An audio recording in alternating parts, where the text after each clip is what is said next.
2.5 साल से आप मेरा बाइट मांगते थे एयरपोर्ट पर, कार्यालय पर, कहीं पर, लेकिन मैं बिल्कुल नहीं दे रहा था क्योंकि प्रभारी का वो कोई काम नहीं, ऐसा मैं मानता हूँ। लेकिन 2.5 साल के सबके परिश्रम के बाद आज जो नतीजा बिहार की जनता ने आशीर्वाद एनडीए को दिया है, मैं मानता हूँ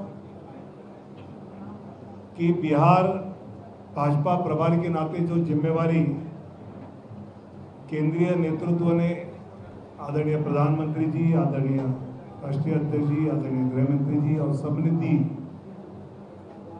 वो जिम्मेवारी बिहार के सभी कार्यकर्ताओं के साथ केंद्रीय नेतृत्व के दिशा दर्शन में हम सब ने मिलकर सफल की है। और बिहार में एनडीए की ये जो ऐतिहासिक जीत है, ऐतिहासिक विजय है, ये आदरणीय प्रधानमंत्री नरेंद्र मोदी जी का जो आग्रह था कि ज्ञान का विकास गरीब, युवा, अन्नदाता यानी किसान और नारी यानी महिला, इनके विकास के लिए आप काम करते रहो और उसका आशीर्वाद जनता आपको देगी। मतलब प्रदेश सरकार की, नीतीश सरकार की योजना, केंद्र सरकार की योजना, ये महिला, युवा, पिछड़ा, अति पिछड़ा, इन सब समाज के लिए प्रामाणिकता से करते रहे। ये कोई चुनाव के पहले जीविका दीदी को 10,000 दिया या वृद्धा पेंशन 400 का 1100 को किया, इसलिए वोट नहीं मिले। लेकिन पिछले 10 साल से उज्ज्वला योजना है, किसान सम्मान योजना है, प्रधानमंत्री आवास योजना है, ऐसे कई योजना जिसमें जात धर्म न देखते हुए सभी लाभार्थियों को उसके लाभ एनडीए सरकार पहुंचाती रही और आज उसकी आशीर्वाद रूप की रसीद जनता ने बिहार में दी है। मतलब आज के नतीजे तो पूरे आने हैं।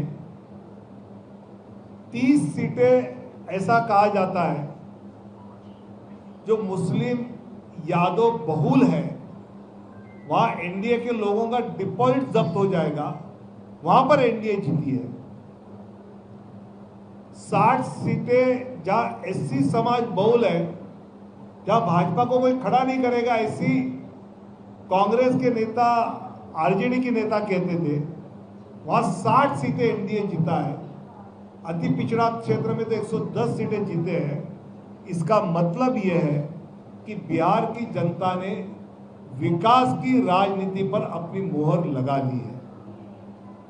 भाजपा ने अपने चुनावी नारा में टैगलाइन की थी, रफ्तार पकड़ चुका है बिहार, विकास की रफ्तार पकड़ चुका है बिहार। ये जनता के दिमाग में बैठ गया और उन्होंने देखा या एम्स आ रहे हैं, या मखाना बोर्ड आ रहा है, या हाईवेज आ रहे हैं, या वंदे भारत ट्रेन आ रही है, और जिस प्रकार ये विकास बिहार को आगे ले जाएगा, पलायन 13% से कम होकर 3% तक कम आया, ये भी जनता ने देखा।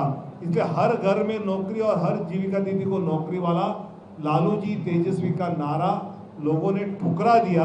ये हमने यहाँ जाना है। और सबसे महत्वपूर्ण बात जो मुझे लगी कि बिहार में चुनाव है तो हिंसा है, 60-65 लोगों की हत्या है, बूथ कैप्चरिंग है, फिर रीपोल है। इस चुनाव में एक भी बूथ पे रीपोल नहीं हुआ, इस चुनाव में किसी की हत्या नहीं हुई, हिंसा नहीं हुई, नारेबाजी की होगी लेकिन किसी का खून नहीं आया। मुझे लगता है कि ये कानून व्यवस्था कैसे ठीक है इसका परिचय था और इसके लिए ही जनता ने ये वोटिंग किया है, ये आशीर्वाद दिया है। ऐसा हमारा विश्वास है। मुझे लगता है कि एनडीए के नेतृत्व में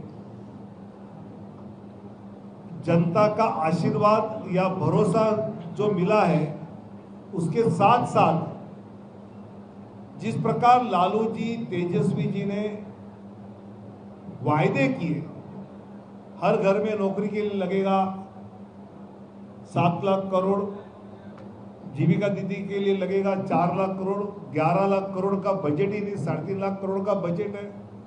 बिहार का आदमी गरीब जरूर है लेकिन बुद्धिमान है, वो जानता है कि वास्तव क्या है, सच क्या है, और इसलिए झूठे नारों के पीछे न जाते हुए अब राहुल गांधी जी का वोट चोरी का ही है। आज के नतीजे अगर किसी को पता थे तो पक्का राहुल गांधी जी को पता थे, क्योंकि इसीलिए उन्होंने दिल्ली में प्रेस कॉन्फ्रेंस करके वोट चोरी का बहाना, हम क्यों हारे तो वोट चोरी के कारण हारे, ये बहाना कारण उन्होंने पहले बना के रखा था। वोट चोरी ये मुद्दा ही नहीं है। जो वोटर लिस्ट से कम हुए वो डबल थे, मृत थे, बांग्लादेशी थे, घुसपैठिए थे, इसके कट गए। और ये अगर कटे हैं तो बिहार का नागरिक खुश है कि यार डबल नहीं है, कहीं मुंबई में नौकरी कर रहा है, कोई सूरत में कर रहा है, कोई बंगलोर में कर रहा है, कोई पुणे में कर रहा है, तो उसका वोटर लिस्ट में नाम वहाँ है तो यहाँ नहीं रहेगा। अगर घुसपैठ है तो उसका नाम नहीं रहेगा। और ये भी राहुल गांधी जी का वोट चोरी का नारा भी पूरी तरह बिहार की जनता ने साइड कर दिया, ये कोई मुद्दा ही नहीं, ये भी उन्होंने बता दिया। और इसलिए बिहार की जनता ने जिस प्रकार बिहार के विकास की रफ्तार बढ़ाने के लिए वोटिंग किया है, तो आने वाले दिनों में बिहार के विकास की रफ्तार एनडीए सरकार बढ़ाएगी, इतना मैं आश्वस्त करता हूं। और सभी बिहार की जनता को बहुत बहुत धन्यवाद देता हूं। बहुत बहुत धन्यवाद। एक सवाल उठ रहा है कि एक सवाल उठ रहा है कि 14 तारीख के बाद क्या होगा, कौन होगा मुख्यमंत्री, क्योंकि विपक्ष पहले से कह रहा था कि नीतीश जी को मुख्यमंत्री नहीं बनाएंगे। कब तक हम माने कि सभी बातें समय पर होंगे। आज जनता ने जो आशीर्वाद दिया है उसके जीत में हमारे आनंद में आप सभी सम्मिलित हुए। आपके सभी सवालों का जवाब सही समय पे मिलेगा।